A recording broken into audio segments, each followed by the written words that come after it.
juga mereka telah menyekutukan Allah Ta'ala dengan sesuatu yang lain. Macam pernah satu ketika padri Kristian berdebat dengan seorang Islam. Bila berdebat, satu hari dia berdebat, dia kata Tuhan kami lebih kuat pada Tuhan kamu. Sebab orang Kristian dia percaya konsep Trinity.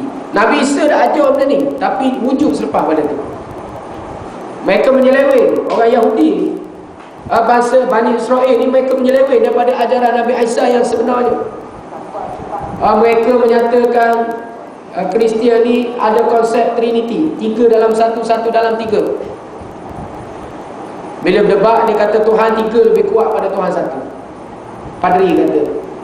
Jadi orang Islam ni, orang biasa kata dah, Tuhan 1 lebih kuat, Tuhan yang Maha Esa ni tak ada sekutu padanya.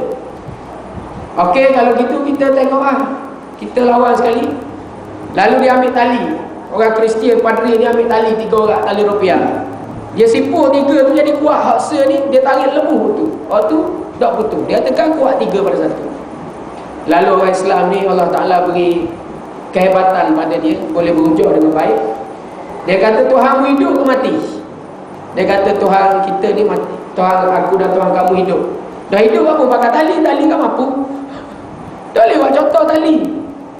Aku ada 4 ekor kucing ke bawah ni hidup.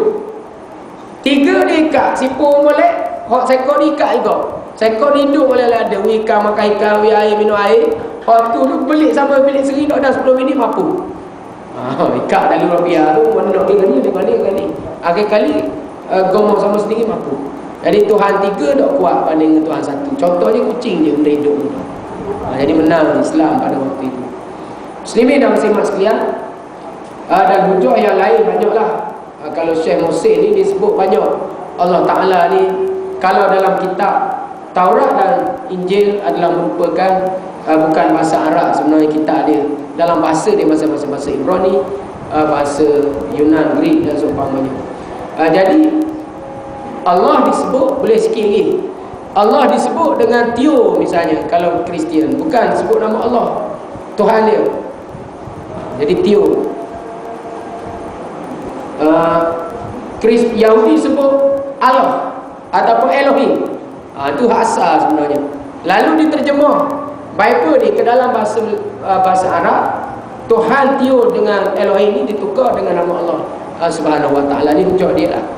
Ada kebenaran dia sebenarnya.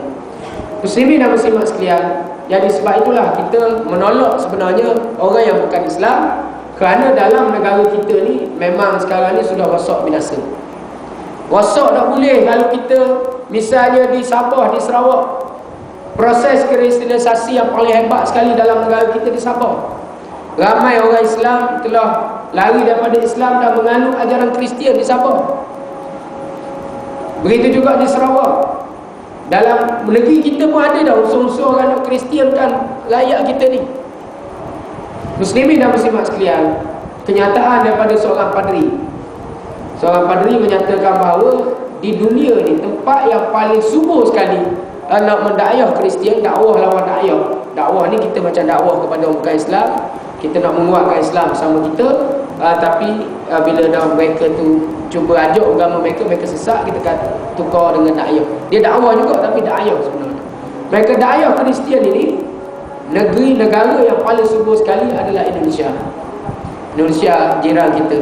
Ada dak biak, ada dak dekat ni memang ada lah. Indonesia dia dulu hampir 100% beragama Islam. Sekarang ni 10% beragama Kristian. Zaman saya budak-budak ada 3 juta je yang beragama Kristian. Sekarang ni 15 juta di Indonesia beragama Kristian. 15 juta dekat kau, sikit kan? 15 juta ni lebih ramai daripada orang Melayu, orang Islam dalam negara kita. Maknanya orang Melayu dia sama ramai dah dengan Kristian. Negara kita sama ramai dengan Kristian Indonesia. Ini fakta yang saya dapatlah dalam bacaan-bacaan saya. Mana berjaya mereka Kristian. Masa saya pergi ke Padang Indonesia, antaranya saya pergi ke Padang tu, pergilah sampai di Padang Pariaman, tempat yang gempa bumi yang teruk. Sebulan lepas gempa bumi saya pergi, beberapa hari di sana.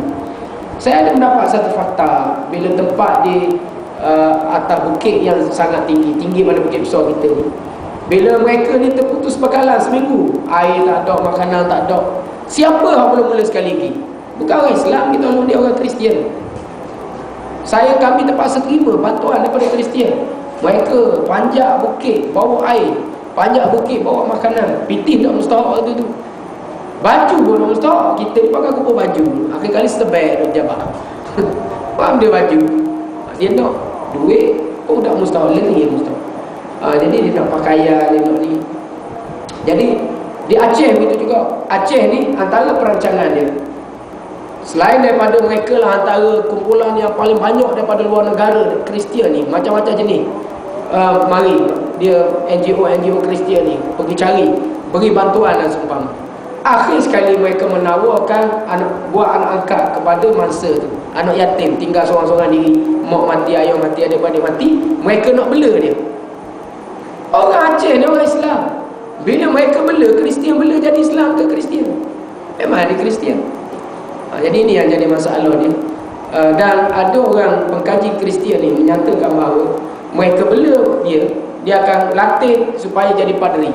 Bila jadi padri, akhir sekali inilah padri Melayu ni ajak lebih mudah. Sebab sama-sama padri Melayu sama Melayu, mudah untuk ajak kepada orang yang bukan Islam. Ini strategi dia, dan mereka berjaya sebenarnya. Muslimin dan muslimat sekalian, dalam negara kita pun, misalnya Aisyah Bukhari, ada kisah Suzy Teo ni, saya nak kait isu Tun Soleh Abbas, berlaku tahun 90-an dulu. Lina Joy tahun 97, Aisyah Bukhari tahun 97 ni, Suzy Teo pun 90-an jugalah. Di mana kes apabila Suzy Teo, dia orang Cina, Kelantan, beragama Kristian, keluarga dia Kristian. Dia akhir sekali dia kawan sekolah sama dengan orang Melayu. Dia tengok Kristian Melayu ni tak banyak beza, dia nak masuk Islam. Umur dia waktu tu 16 tahun. Akhir sekali ayah dia sekat, bawa ke mahkamah. Bila bawa ke mahkamah, yang membicarakan kes ini Tun Soleh Abbas waktu tu jadi ketua hakim negara. Bila dia bercara, dia kata Tun kata tak boleh mengikut perkara 4 Undang-Undang Perlembagaan Negara, perkara artikel 11 Undang-Undang Negara, orang yang berumur 18 tahun ke atas berhak menentukan agama mereka sendiri. 18 tahun, Suzy Teo baru berumur 16 tahun. Lalu Tun Soleh Abbas membekukan fail ni, simpan fail ni. Selepas 2 tahun yang berikutnya, bila Suzy Teo berumur 18 tahun, barulah Tun buka kes ni. Bila Tun buka kes ni, bicara memang menang Suzy Teo. Suzy Teo memeluk Islam sehingga hari ni. Sebab umur dia 18 tahun. Tu baru dalam satu kes Suzy Teo. Bayangkan anak kita, na'udzubillah, masyarakat kita, ada orang bukan Islam, orang Islam kita, bila umur 18 tahun kata nak masuk Kristian, siapa boleh halang? Artikel 11 Perlembagaan Persekutuan masih ada lagi sehingga hari ini.